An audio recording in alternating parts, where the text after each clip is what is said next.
Welcome to the Drunkard's Path. I have a few things to share with you today, but I want to start off by saying I hope everyone sticks around for the second half of the video because we have a guest speaker, Pamela Eng, who's going to show you how to make this really lovely book cover. It's made out of fabric and elastic, and then inside it looks like that. So she will show you step-by-step instructions on how to do one of these.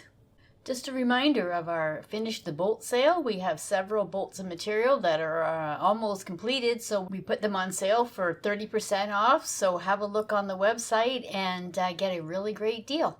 Valentine's Day is just around the corner, and I wanted to let everybody know that we've got some red and white fabric here. If you wanted to make a special project for that day, we have red and white gatherings by Primitive Gatherings. Here's a few bolts from that collection I'm going to show you now. There's this with some little flowers on it. It's probably like more of a low volume print, so you can use as a background. This one is a nice deep red, just has a small little pattern on it, so that's a very nice one. Here's a nice red striped one that it would be good for binding. If you cut it on the bias, it would look really sharp. And we have this diamond patterned one, which more would be like a medium volume print that's good for making blocks. And there's a couple more bolts you can check out on our website. I'm going to show you what I've been working on the last little bit. I have been going ahead with my Socialites blocks, but I haven't made tutorials of them. I figured since making 12, you've probably seen a lot of the techniques, so I'm just going to show you finished blocks because we want to do a few more tutorials and other things. So rather than overwhelm you with too many, I thought I'd just show you the finished block. So this is block 11 called Nurture Block, and this is the finished block. This one, I believe that's only an intermediate, so it wasn't too bad. You have like square and a square and then putting your rectangles together. So that's number 11. And block 12 is Captivate block. And this is my version of number 12. We gotta have our half square triangles in a little 9 patch. So that makes up block number 12. My next sew along that I've been doing is the Riley Blake. This is the 2023 block challenge. And this one that I've done is called Fanfare. So this is number 2 for me. And a lot of half square triangles, and the only thing to really remember here is have a look when you're piecing them together to make sure you've got each of these half square triangles going the correct way. You'll see it'll jump right out at you if you've done it wrong. So, and I think we've all been there.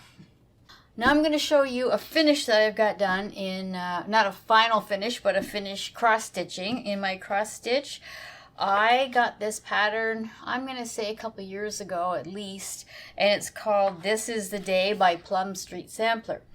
Now this one was really super popular. I saw it all over the internet and I thought, well, I'm going to give that one a try. It's actually quite a big stitch. So this is my version of it. Rather than put the verse on the bottom, I always wanted to dedicate this one to my grandmother. And this is my finish, and this is how I did it. I put her name on it, the date that she was born, the date that she passed away. And when I saw that, I immediately thought of her, and I always knew I was going to make this one for her. And I'm going to put this one in a nice frame and hang it up in my house because it turned out really, really nice. A little side story about my grandmother. This was a few years back, probably in the 90s sometime. I mean, I was sitting at my dad's kitchen table, and my grandmother came to visit, and she starts telling me a story about her mother, and I had never heard this story before. She said that her mother was supposed to come over in the year 1912. They emigrated from England. And unfortunately, my great-grandmother fell sick, and they had to postpone the trip to the following year.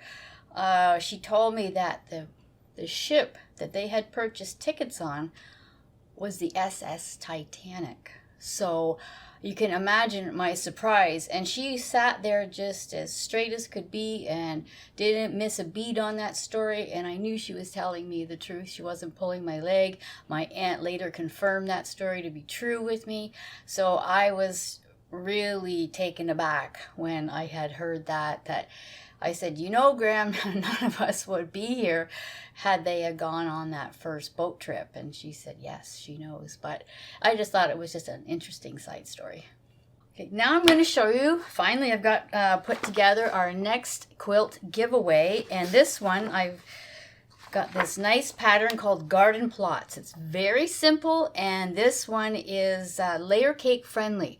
So I picked a really nice layer cake that says spring. This one is called Mill Creek Garden and Moda Fabrics, and it's got all kinds of nice greens and purples and like almost like a lilac color, and it just says springtime to me. And at this point in the year, like being in January, it's a little dull out there, so we do all need a little sunshine in our life. So I thought let's think ahead, let's go to springtime. So this is the layer cake that we have for that. We've got some backing material. This is French General, and then we have Sunny Side by Camille Ross Kelly for the binding. So the three together with the pattern, and anybody that makes a purchase from January 1st to March 31st will be in the running for this quilt kit giveaway, and we will draw that name on April the 1st. And now, here's our tutorial for today. Today we are lucky enough to have a guest speaker, Pamela Eng, who's going to show us how to do fabric book covers. Okay, so I'll start out with some examples. Here's kind of a medium-sized notebook that I did a while ago. And here's a teeny tiny one. And then one on a binder cover. And the one that we're going to do tonight will be about this size, but you can scale it up or down for whatever book you want to make a quilted cover for. So to do this, we're going to need 4 pieces of fabric. The outside piece, which is the quilted one. So here I've got a piece of fabric. Spring hair fabric. It's winter time here. It's cold. It's not so nice. I was thinking something spring-like would be good. This one was quilted with some loopy meandering free motion quilting, but you can quilt it however you want to.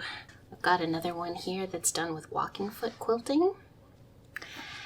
And if it happens that you're not into quilting, there are options for that too.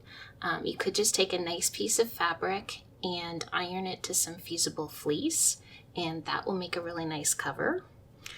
Or you could take denim from an old pair of jeans and cut that to the right size, and that's thick enough and sturdy enough that you wouldn't need any batting at all.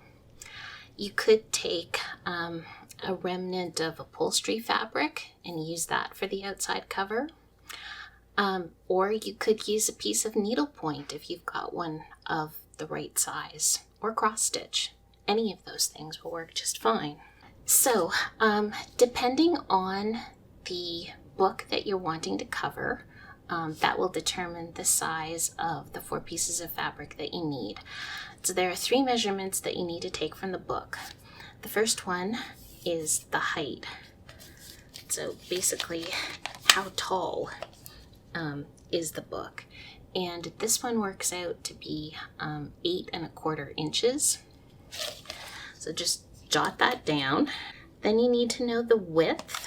So kind of across the book like this, from the spine to here. And this one works out to be 5 3/4 inches. And then the third measurement that you need is the distance all the way around the book. So basically from here and around the spine and over to the back. And this one turns out to be 12 inches. And based on those 3 measurements, that determines how big the pieces of fabric that you need to cut are. And we have some formulas for that, which will show up on the screen. So here's my quilted piece of fabric. For this particular notebook, it is 9 1/4 inches tall and 13 1/4 inches wide.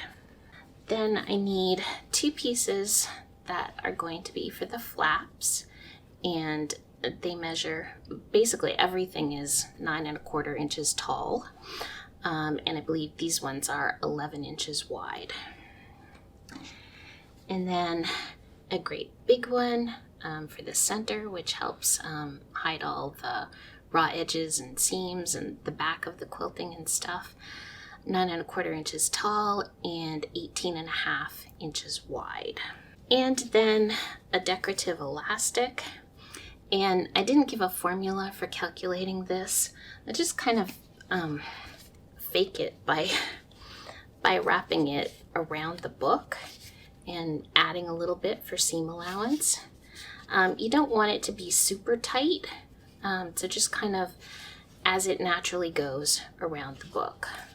Okay, so with these 2 pieces that are for the flaps, what we're going to need to do is fold them in half, wrong sides together, and then we're going to iron that really nicely. So that's with both of the flaps. Fold them in half, wrong sides together, and iron a nice crease in there. So here are those flaps, nicely ironed. And then for the big piece that's going to go in the center, this one we're going to fold right sides together, and along this edge here we're going to stitch a seam with a 1/4 inch seam allowance. Okay, so here we have that central piece with the seam sewn down the side at a 1/4 inch, and it's very helpful at this point if you have a seam roll. You can tuck that inside and then use your iron and iron the seam open. And once you've done that, then you can turn it right ways around, and you kind of orient it with that seam approximately in the middle, and then give it a good pressing on both sides to get those edges nice and flat and crisp. So now we have all the pieces and parts to start assembling, preparing this for the final sewing, the final assembly to turn this into a book cover. When you do the final assembly, everything kind of happens upside down and backwards. So the very first thing that we're going to put on is the elastic. And so this one is a little bit shiny on the good side and not quite so shiny on the other side. We need to put the shiny side or the good side together. So we have the wrong side showing, and we're going to position it approximately an inch from the right hand side of the quilted piece. And I'm just going to use a clip to hold that in place.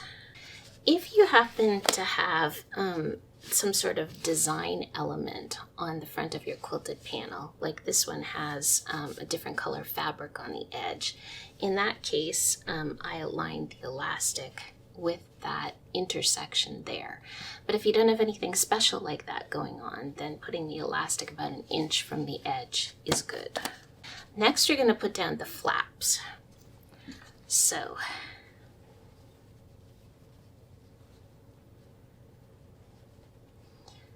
both of these pieces are the same height, and you want to align the raw edges of the folded flap with the raw edges of the quilted piece. And so the nice finished edge that you have comes down the center. So I'll clip this one in place. So here it is with the first flap clipped in place. And something with that which I forgot to mention earlier, this looped end of the elastic, we want to make sure that it's not going to get caught in any of the seams. So I'm going to use a safety pin and I'm going to pin it pretty much right to the center of the quilted piece. So there's that elastic pinned in the center. And now the second flap is going to get pinned on in the same way as the first one. So the raw edges of the flap piece are along the top, along the side, and along the bottom. And the folded finished edge is towards the middle. And so I'll clip that in place as well. So there we have both of the flaps pinned in place or clipped in place. And then we just have to put this final piece on. And this is going to be kind of centered in the middle of this. And you want to orient it so that the seam is facing up. That will mean that when everything is turned right side out, the seam will be facing down. Okay, so here it is, all ready for sewing.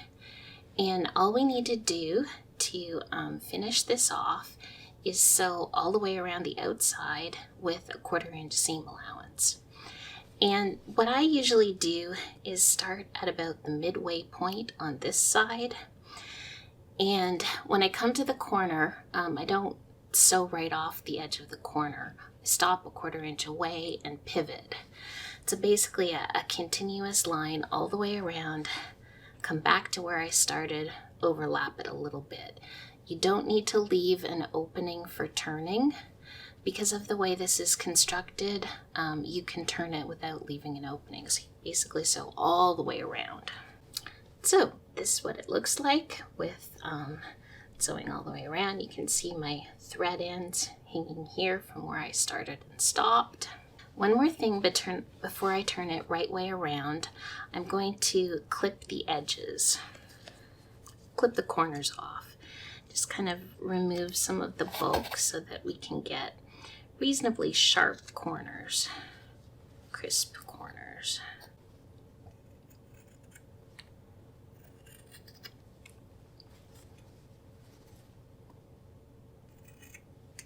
All right, so now it's ready to turn around. So we'll start with this inside larger piece and flip it around to the other side. So then it kind of looks like this. And at this point we can take the safety pin out because we're done with sewing. There's no risk of the elastic getting sewn over. And now each of the flaps needs to be turned to the back.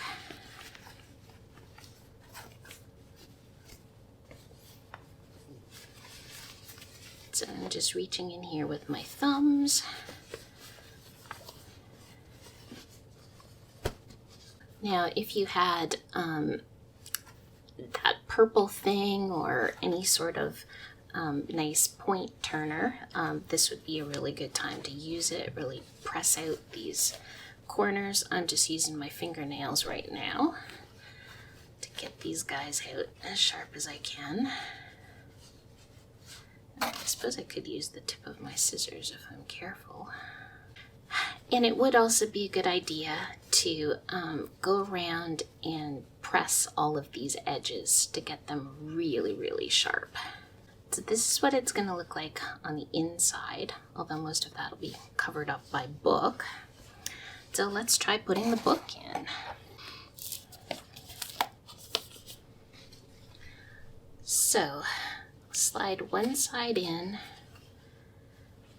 just the tiniest little way possible and have it stay. And then it's a little bit brutal on the book, but bend it back and try to get the second side in. The formulas that I gave you for the sizes mean that it's not a really, really snug fit. You shouldn't you shouldn't be struggling to get the book in there. So there we are. And then you can flip the elastic over so that the pretty side is showing, and it closes it up. Thank you so much, Pamela. What a great tutorial. And wouldn't these be really lovely on, let's say, a baby book? Like somebody who is maybe expecting and you wanted to give them a gift. You could really personalize these for something like that, or a wedding album. It's just, your imagination can just come up with so many different ideas. But what a clever idea. Thank you so much. Greatly appreciate it. You're welcome. It was fun. As always, thank you very much for your support, and keep sewing, keep stitching.